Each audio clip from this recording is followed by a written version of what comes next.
Assalamualaikum warahmatullahi wabarakatuh. Nama saya Agni Rahmaliana. Di sini saya akan menjelaskan contoh soal materi forecast dengan metode trend moment dan juga metode least square. Yang pertama di sini saya akan membahas contoh soal forecast dengan metode trend moment. Dalam penggunaan metode trend moment, hal yang pertama harus dilakukan tentu saja kita harus menyusun dulu data penjualannya.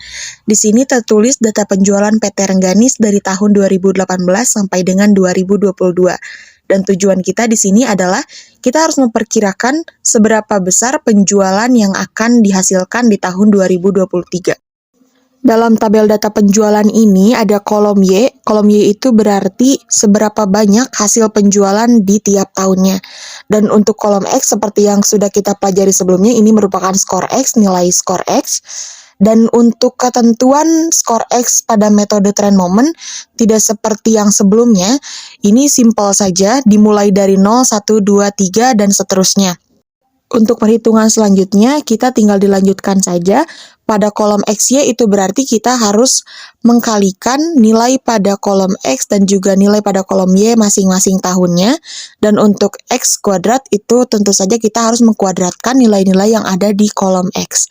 Dan pada akhirnya semuanya dijumlahkan di bagian yang paling bawah. Langkah kedua dalam metode trend moment adalah kita harus mencari koefisien A dan B. Dan untuk mencarinya di sini ada persamaan yang digunakan. Untuk persamaannya dapat kita lihat saja yang ada di pojok kanan atas. Dan di sini kita tinggal masukkan saja dengan data yang tadi kita miliki. Setelah datanya kita masukkan ke dalam persamaan tersebut, perhitungan yang pertama harus kita lakukan adalah kita melakukan metode eliminasi. Di sini kita mencari variabel mana yang dapat dihilangkan, dan di sini yang paling memungkinkan adalah kita dapat menghilangkan variabel A, karena di sini variabel A bisa dibilang bernilai 5A yang di atas yang pertama, dan yang kedua itu 10A. Jadi kita bisa simpulkan ada kemungkinan kita dapat menghilangkan angka tersebut atau variabel tersebut. Jadi di sini untuk yang pertama, persamaan yang pertama itu dikali 2 semuanya, dan persamaan yang kedua itu dikali 1. Sehingga nantinya di akhir kita tinggal menguranginya saja. Sehingga di sini yang tersisa hanyalah tinggal variabel B-nya. Di sini hasil dari pengurangannya adalah negatif 102 sama dengan negatif 10B, yang kemudian dijumlahkan menjadi diketahui B-nya sama dengan 10,2. Setelah tadi kita sudah hitung dan kita ketahui nilai dari B-nya berapa, kita tinggal mensubstitusikannya saja, kita tinggal memasukkannya saja kepada, kita ambil saja yang paling mudah di persamaan yang pertama. Di sini kita tinggal mengganti saja B-nya dengan angka yang tadi kita sudah ketahui, yaitu 10,2.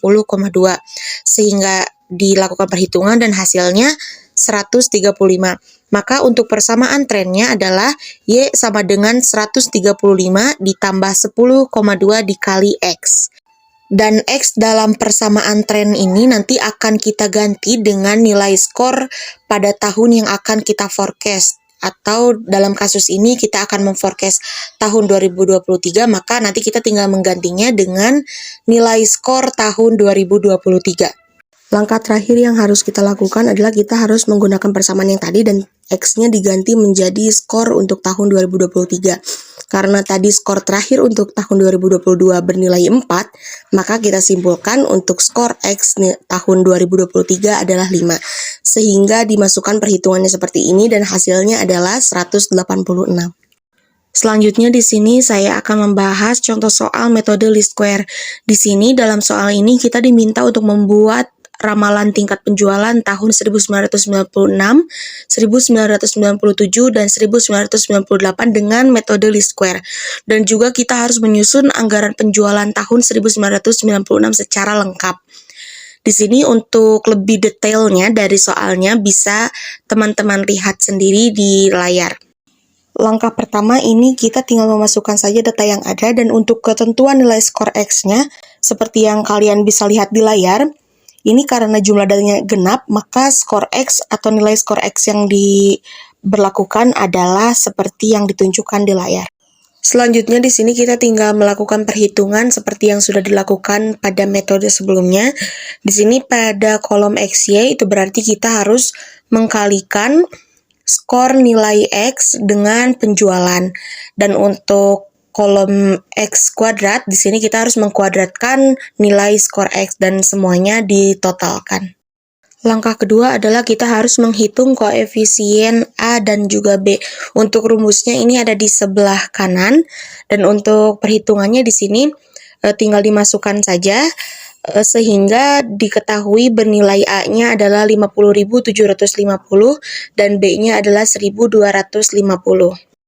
Sehingga di sini persamaannya kan sudah diketahui. Kalau untuk rumus persamaannya sama saja, A tambah B dikali X, yang dimana X ini adalah nilai skor untuk tahun yang akan kita ramalkan.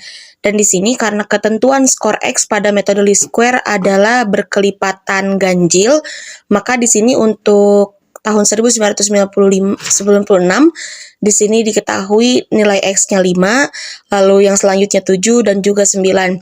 Tinggal dimasukkan saja semua angkanya ke dalam persamaannya, lalu diketahuilah hasil-hasil berikut, di mana penjualan untuk 1996 adalah 57.000 unit, 997 adalah 59.500 unit, dan untuk tahun 1998 adalah 62 unit. Selanjutnya, di sini untuk menjawab pertanyaan kedua, di mana kita harus menyusun anggaran penjualan tahun 1996 secara lengkap, kita harus mengetahui dulu harga jual per unit di tahun 1996. Lalu di sini tertulis 110% dikali 13.500 sama dengan 14.850.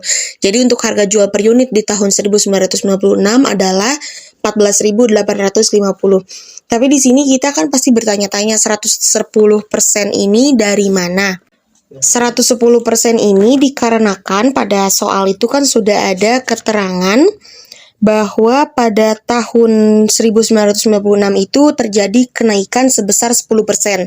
Jadi di sini kita ibaratnya dari yang asalnya hanya 100% itu ditambahkan ada kenaikan 10% sehingga menjadi 110% seperti itu. Dan untuk angka 13.500 itu diambil dari harga per unit di tahun sebelumnya, yakni di tahun 1995.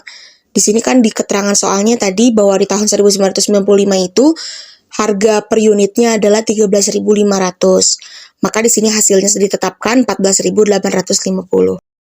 Maka langkah selanjutnya adalah di sini kita tinggal memasukkan saja sesuai data yang ada, dan pada soal tadi kan sudah dijelaskan atau sudah dicantumkan pola penjualan untuk tahun 1996 untuk masing-masing triwulan. Dan di sini keterangannya adalah triwulan 1 30%, triwulan 2 35%, triwulan 3 20%, dan triwulan 4 15%. Persentase ini kemudian dikalikan dengan penjualan yang tadi sudah kita hitung sebelumnya. Yang tadi kita sudah ketahui bahwa penjualan di tahun 1996 adalah 57.000 unit. Maka kita tinggal mengkalikan saja persentase tadi masing-masing triwulan dengan angka 57.000 tadi. Sehingga diketahui hasil-hasil berikut dan tinggal dikalikan dengan harga per unit yang tadi sudah kita hitung di atas, maka totalnya sudah dicantumkan di sini. Seperti itu cara pengerjaannya. Sekian penjelasan saya mengenai materi forecast dengan metode trend moment dan juga metode least square. Mohon maaf untuk segala kekurangan dan juga kesalahannya. Wassalamualaikum warahmatullahi wabarakatuh.